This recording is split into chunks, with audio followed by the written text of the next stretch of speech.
Assalamu alaikum rahmatullohi va barakatuh. Қазақта сондай мақал бар. Іштен шыққан жау жаман деген. Шындығында да жау іштен шығып тұрса, ол барлығын бітіреді да бұл жау.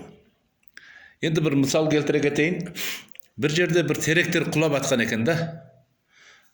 О бір теректен сұрапты, о аяқтағы теректер құлап атыр. Не бәле кіріп кетті ішіне деген екен. Сонда жанындағы терек жауап берген екен. Оған балта деген бәле кіріп кетті.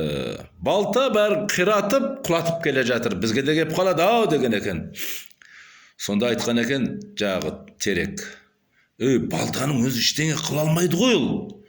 Жәрдемшісі кімнен деген кездерде жәрдемшісі бізден, сабы бізден екен деген екен. Онда шаруамыз бітті деген екен да. Сол ортамызда жүріп қазір мағнумды жауып жатырмыз, анау мынау деп бәріне жігіттер әрекет қылып жатыр ғой. Ортамызда жүріп қыздың қолынан жетектеп ұстап алып доча деп қойғандар, бұлар іштен шыққан жаулар. Және десе жағы мынау тілімізге балта болып тұрғандарға сап болып жатыр да. Тілімізге балта болып тұрғандарға сап болып жатыр солар. Доча, мама, папа дегендер. Бұл мама, папа деген жағы сұмырай сөз. 69 жылы үйленіп атқандар, солар қыздарына, балаларына мама, папа дегізген. Енді ол жақсы, енді мама, папа дегендер қазір кетіп жатыр. Анашым, әкешім деген сөздер кіріп жатыр. Оның орнына міне бір доча деген бәле, сина, доча деген бәлелер кіріп кетті. Баласын сина деп қояды, қызын доча деп қояды. Қызым деген сөз дочаның алдында қандай ол? Үлкен сөз ғой. Дочаң не ол? Мінекей, біз үлкен магнумнан ба, я болмаса Яндекспен алсамыз деп жатырмыз да, өзіміздің ішінде жағы орысшаны да білмейді айтыр. Доча деп, қызын айтыр, доча деп атады да. Мен өзім 4 жыл Яндексте таксист болдым, Яндексте. Сонда кіріп келе жатады, қыздарын жетектеп келе жатады. Доча жүр, доча түс деп жағы қыздарын доча, я болмаса баласын сина деп жағы өздерінше бір не десе болады, бір орысшаны мүлдем білмейтін сол доча дейтіндер, дочаның мағынасына да түсінбесе керек олар. Доча дейді әйтеуір. Сондықтан осы доча деген сөзді ортамызда тоқтатайық.